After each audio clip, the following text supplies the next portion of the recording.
Alright, it is time for a community cast, a replay sentence by a guy in the chat. First, I'm going to introduce the bottom player at the bottom right-hand side of Romanticide. In the red, it is Ors. And in the top left-hand side, it is the one himself. He is a barcode here, but he's in fact Jumbotron. Or TOR. I'm not too sure. Discord is TOR. Guy in the chat is Jumbotron, apparently.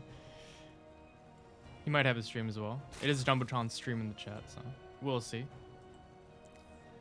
It's like barracks being put down here. Pretty standard. We're going to go for a gas after the racks. Very standard. Probably going to be very economical as well. It is Romanticide, so yeah, it's probably going to be economical. It'd be a very, I think, questionable idea to not go some form of 3cc on this map, as it is actually very similar to Internal Empire in that you got 3 bases here, kind of in a triangle. But then, you know, so it's I guess you could say it's easy to defend, so you might as well exploit that and go for a 3cc build. But let's see if he actually does do that, though. SCV coming in for the scout here. SCV scout's always very important, especially on ladder, because we are playing on NA. Let's not kid ourselves. Anything can happen. We've seen it all. This drone going preemptively towards the third base. Just gonna go hide here in advance from when the Reaper comes. And if the Reaper leaves it even a slight opening, it's probably just gonna morph into a third base immediately. So that's pretty much the idea behind it. And what's really awesome is that even if the Reaper does find it, it's right next to the geyser, so it can always morph into a geyser if needed. Very cool. SCV sees what it had to see. Another Reaper. Let's see if it goes towards the natural or if it just wants to go directly towards the third base. Third base probably going to be taken around 230 or 340. We'll see what he decides, how many drones he decides to go up to. Only 4 links. I like this. Some people go up to 6. Link 4 is reasonable if your micro's pretty good. Have that. The classic Reaper dance, not losing these Zerglings so far. Quite nice. Very nice so far.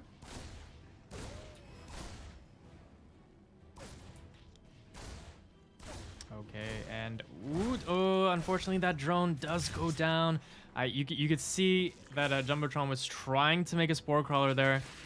Not sure if he maybe didn't have the money or he just kind of freaked out for a second. It happens. But drone's not that bad. It's fine. Especially at this level. Looks like we do have a 2cc build. Does he have a second gas? In fact, he does have a second gas. He is still going to go for that third command center, though, with the with some Hellions, and going to drop that tech lab immediately on the barracks. So it looks like he is going to be delaying his starport for a little bit, I think. And let's see what kind of build he kind of wants to do from this. But as I mentioned earlier on Romanticide, it is a very macro map, so you definitely do want to have that 3cc build on hand.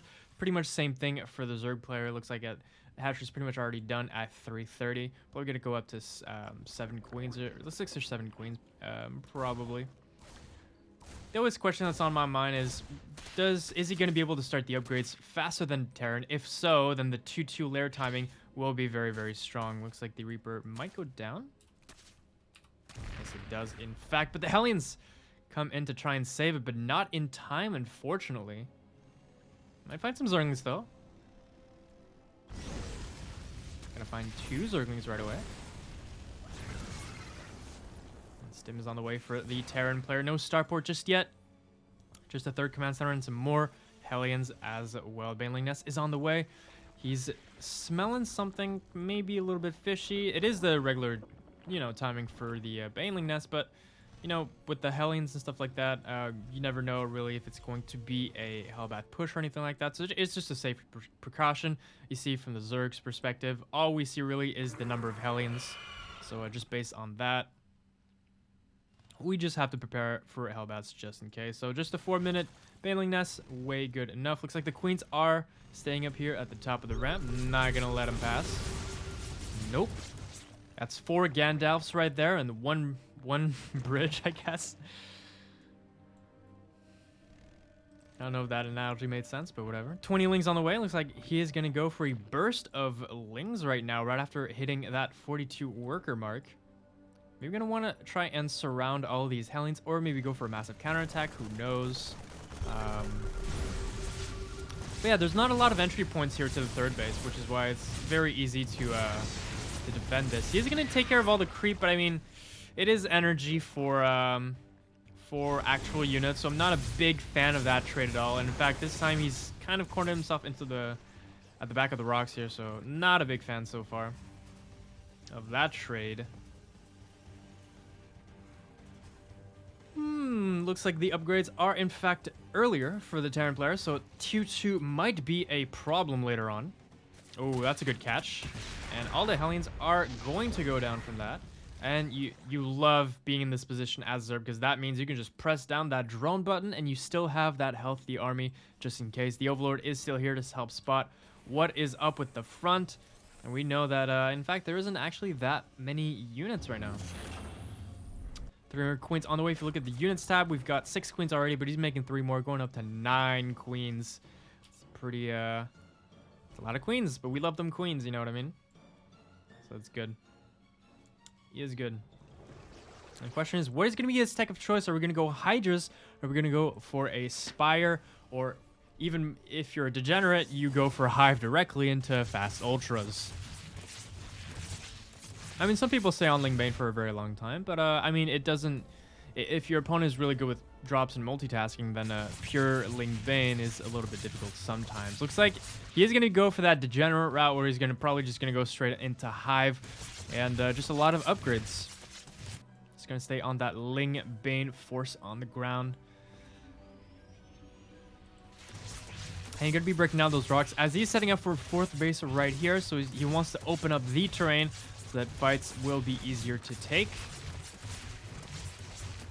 And the Terran player kind of slowly getting his 3rd base. It is at a reasonable time at 7 minutes. But for a fast 3CC, typically want to probably land it around 6:30 or before. So it's a little bit late on that, but I mean, it shouldn't be the end of the world. I like this tank positioning right here. This one's kind of cute, not gonna lie. And a small drop here. Gonna pick up those Marines pretty much immediately, not losing a single one. Very quick reactions, very nice. The queens are here to help defend. 2-2 is on the way. 2-2 is not yet started for the Zerg player. And that might mean that 2-2 timing might be very, very strong if he decides to exploit that. Viking being annoying here on the side. Has 0 kills, but he's about to have 1 potentially. And that is 1 kill for the Viking man. Gonna try and just clear creep here as much as possible. We do want to set up that eventually attack on the 4th base, but we cannot do that with creep on the field. That's a lot of banelings. Jesus. Already up at 65 workers, just making a couple more workers. Just want to go in that 70 range, then we're just gonna keep making an army from there. Did he start his hive yet? No, he does have the infestation pit. Decided not to start his hive quite yet. I think he's spending most of his money simply on Ling Bane right now. Hive just started as I say that. And we spot this base there. Now, this base is going to be very important to take down for the turn, because as soon as that rich Vespene gas is taken, that's in basically Infinity Vipers and Infinity Ultras from there. So yeah, nice drop location. I do like the Queen here. It helps save a little bit of time. And that's what I'm talking about. It's without the Hydras or the mutas, you know, if the opponent has good multitasking and a lot of drops, it can do a little bit of damage. Unfortunately, ooh, that gets shot down at this guy immediately. But yeah, unfortunately, Ors here is not like multi-pronging like 3 drops at the same time, so it's not going to be super effective. And unfortunately, he's going for a lot of tanks here, which is basically the worst thing you can do versus mass Ling Bane with nothing else, because the just generally the army closes in so fast that the tanks do not have that much time to actually, you know, give their full volleys off of on the Ling Bane that many times. You kind of just want to reduce that Ling Bane count in a burst with the Widow Mines. It is possible to get a good position where he's already pre-sieged, but if he attacks fast, he might get rolled here. He's gonna be fighting off creep, which is not ideal, but yeah, the tanks aren't gonna be firing that many times. It's like these two tanks probably fired only like 2 or 3 times tops. There is a lot of Marines left over though, as he did bring them back, pull them back, sorry, quite fast. So he's gonna have to retreat from here. The engagement obviously was a lot better for the Terran in terms of position. Despite that though, he did manage to Zerg did manage to clean up most of it. So if that was in an open field, that would have been a very easy fight, I think. But unfortunately, it was a little bit of an awkward situation. So there is still a possibility to get some good position with tanks, but this is what I don't like. He keeps making tanks right now, and I think definitely Widow Mines is what you want. Although he is going to start to go into Hydras, but still, we're not talking about mass Hydras here. We're talking about a couple of Hydras at the same time. So 3-3 has already started. This time, even though the 2-2 was finished before for the Terran, the 3-3 for the Zerg is started before. That means he's going to have a really strong timing, or at least a very strong window where his army is going to be significantly stronger. And we see that Ultra's Cavern pretty much finishing very soon. And as soon as those Ultras pop, it's going to be a world of trouble for the Terran player, because, I mean, he only has Marines right now. There's nothing that's anti-armor for the Terran, so as soon as those pop, it's going to be bad news bears. 18 Hydras on the way. And I wish he would just stick to just way more Ling Bane at the moment. It looks like he does kind of want that DPS, but the fact that he cleaned up and he reset the tank count to 3 makes it so that the Hydras aren't too bad in this position, I think. Looks like he is setting up for a little bit of a flank, a little bit of a surround. And the Terran player is just chilling right now, just slowly creeping onto creep, as they say. Is he going to spot this army though? I don't think so. He has to not spot this army, otherwise he's not gonna get surprised. If he does get surprised, it's gonna be something else. Looks like he is gonna be just content with clearing the creep, and the Zerg player is gonna be content with literally just respreading it. Easy peasy. He's gonna go for the anabolic synthesis first though, which is ultralisk speed for the casuals. Speed, it's interesting to always go speed first. Although I think ultras, the chitinous plating, knowing the fact that his opponent is pure marine right now, I feel like that would be even stronger. But I mean, both are fine in a way, especially with the fact that I mean, the ultras aren't out yet. Nice surround here, massive surround actually. A huge amount of banelings, some of them getting a little bit stuck on the bridge there. But all in all, it's going to be a very solid fight. There's no way the Marines can take on the Hydras, let alone the banelings. And this is probably going to end up in a hot pickup very soon, or they're just running for their lives. Just run. A couple banelings being taken care of, but the banelings finally connect with the Marines, and that's going to destroy the army count of the Terran player. He does still have quite a few medevacs, so that's kind of the saving grace. Doesn't have to remake all those medevacs, but still not an ideal situation at all. Ling Bane is positioning itself to maybe go for a massive blow. I do believe that this base is going to go down. It's not even a planetary fortress yet. And it is going down. Okay. What will the Terran do from here? If anything, Kindness Bling is going to finish. +2 is going to finish as well. The Zerg player is pretty much... He's balling on upgrades. He has all the upgrades. I mean, quite good. And again, we see the Terran player just ores. I mean, he just keeps making Marines, and as soon as these ultras pop, which I don't know when. I mean, you do have all the upgrades.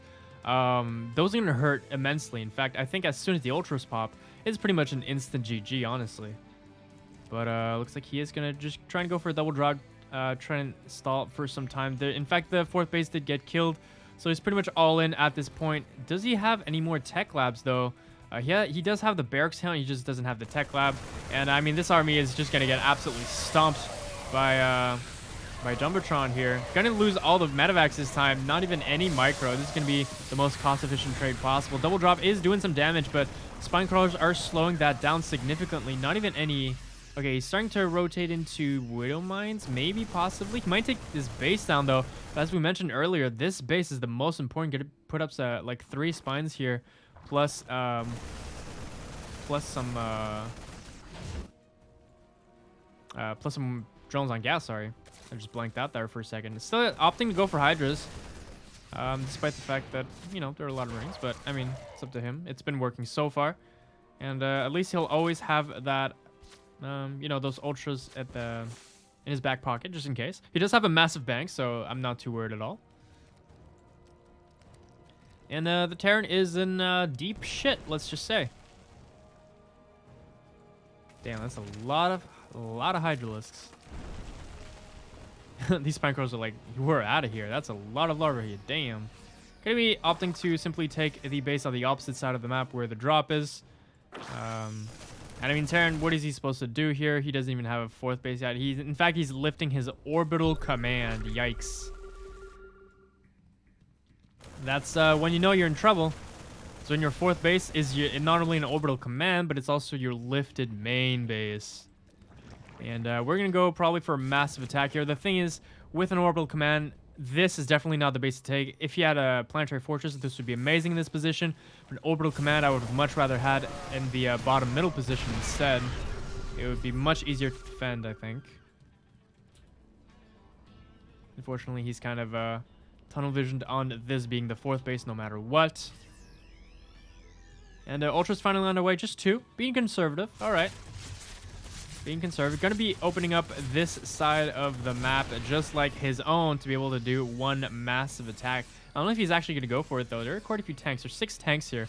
But, I mean, it's a very easy fight, for sure. But, I mean, he's not too sure about it. That's 1 scan to pick off maybe 2 creep tumors out of the, like, 10 that were there. So... Oh, this Marine is, he's appreciating the view right now. Look at those. Oh, he is not appreciating the view anymore. Okay. I tried to go for a third-person view on that, what the Marine was seeing there. He's clearing some creep low slowly but surely, but, I mean, the Hydras and the Ultralisk are gonna Raffle Stomp him into the other side of the map. +3 is on the way, and he's gonna have +3 for literally everything at the same time. Double drop here, gonna be hitting the base at the top. What I'm expecting here is a base at the bottom being queued up just like that. There you go. And again, 2 Ultralisks, very conservative. But yeah, I think this game can be ended at any time if he wants to. Gonna decide he definitely has to lift his main base to secure this base, but definitely can in fact put a base on location. Probably can't do that, but I mean, he has to take some sort of risk. Otherwise, he's not going to make it back into this game, that's for sure. Almost 10k minerals in the bank for the Zerg player. He's chilling. Wants the biggest fight. And he's going to find this on location. He's going to be like, what the hell are you doing, my guy? That's not happening. Again, Zerg can Raffle Stomp the Terran at any point in time, but decides not to. He is a merciful god. And +3 for +3 missiles is finished. He's gonna try and go on location here, but drones are here to try and stop that from going up. The counter to CC on location is drone harass. We all know this. And it's gonna get canceled pretty damn fast by this. In fact, maybe a kill even. Yep, that's a kill. And we might see an altercation here very soon. Finally, an okay position for the Terran, but unfortunately, the siege up is quite late. Liberators are in position, though, and this might be the best possible fight that the Terran could have taken this whole game. In any other scenario, I think the Terran completely loses. But in this scenario, it looks like he does come out on top with the choke and the tanks at the back line. That was about as favorable as you could have taken it. More Marines on the way, more Liberators on the way. Looks like he's going to stick to the Marines, though, even though there are some Ultralisks on the field. He's going to rely on the Liberators instead to do most of the damage. He's starting to get spread out a little bit thin, though. The Zerg is pretty much on infinity economy here, so he's not too worried. And the Liberators are going to get picked up from the back. This is a really bad position. I don't know if you realize that the rocks were broken, but in fact, this might be the final push. Gonna simply Raffle Stomp this army back to his hometown. And one Marine here thinks he can probably take that hatchery down. We'll see. Okay, he just doesn't care anymore. He's just putting everything on location. Yeah. He's like that old person who just doesn't care how he looks anymore. He's just like, fuck it. Nothing matters anymore. I'm dead anyway, so I'm just put everything on location. Fuck it. I just don't care. And with the mass Zergling transition here, the tanks are going to be really bad. The livers are going to be super bad as well. And this army is going to get Rufflestomp. And Jumbotron is going to annihilate the Terran. GG's.